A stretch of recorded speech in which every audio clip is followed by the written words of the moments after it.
Bible Center. The faithful four have been chosen. I'll send you over to Ben and Isaac right now to see who's walking by faith and who's lost their sight.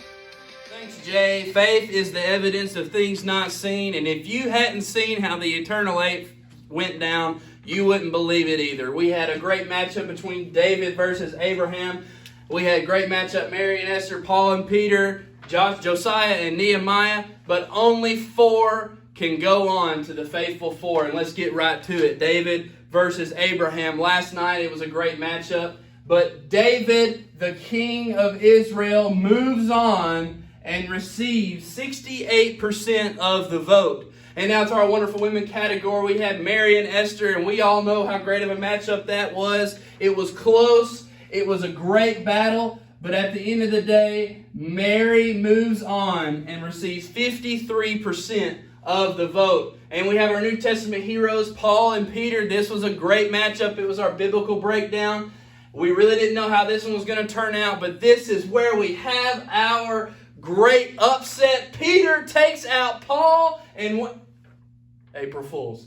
Paul wins, receives 75% of the vote. And lastly, we have Josiah and Nehemiah. This was a great matchup, but at the end of the day, Josiah is left sucking a pacifier as Nehemiah goes on to the faithful four. And there you have it, folks. This is our faithful four. We're going to have David against Mary. We're going to have Paul versus Nehemiah. It's going to be truly madness. But right now, we need to send it back to Isaac as he goes over how your brackets are doing.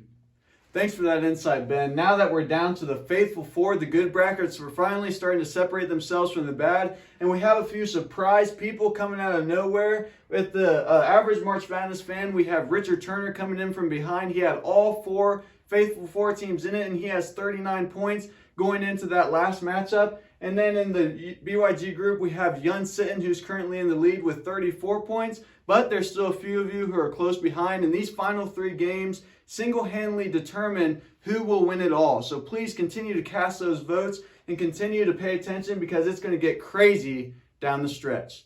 Thanks, guys. Back to you, Jay.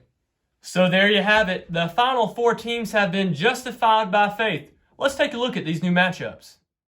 On the left, we've got David versus Mary, two number one seeds, both key parts in the lineage of Jesus. David, on one hand, is ready to prove to Jesse and the rest of us why he is ready to take the crown.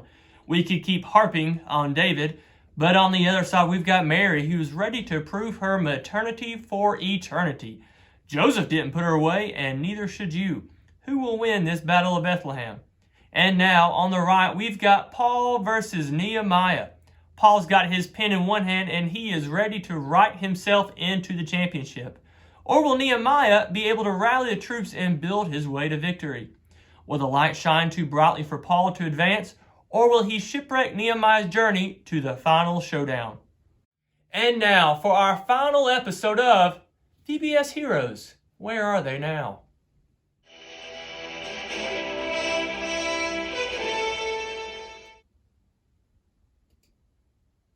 What? Waffle House closed? No! No! No! No! And we're back, and now it's time for Biblical Breakdown. Thanks, Jay. We're here with the toughest matchup of the day. And yesterday in the Eternal 8, we had a great one, but nothing like our matchup in the Faithful Four. The Battle of Bethlehem is here. David versus Mary. Take it away, Isaac.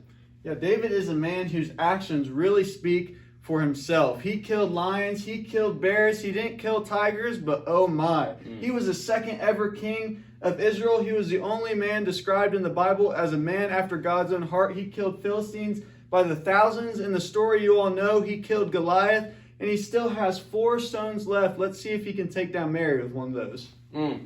Thank you, Isaac, but we need to talk about Mary. We know who Mary is. Mary is the one woman in all of the history of mankind that God chose to send his son through. The only begotten Son, Jesus Christ, the Savior of the world, the Messiah. Think about all the providence that went on in the Old Testament to lead us to that point. And Mary was the one that he chose. You know, at the end of the day, we sing the song, Mary, Did You Know? There's no doubt in my mind that she knew. But it all depends on how you want to vote for this matchup as we send it back to Jay to conclude the episode. Alrighty, that's it for us today, folks. Remember, click on the link to vote. It's live now and will be until 10 a.m. tomorrow. Check back in with us tomorrow at 5 for coverage of the final face-off of who will be crowned the champion of Bible Madness.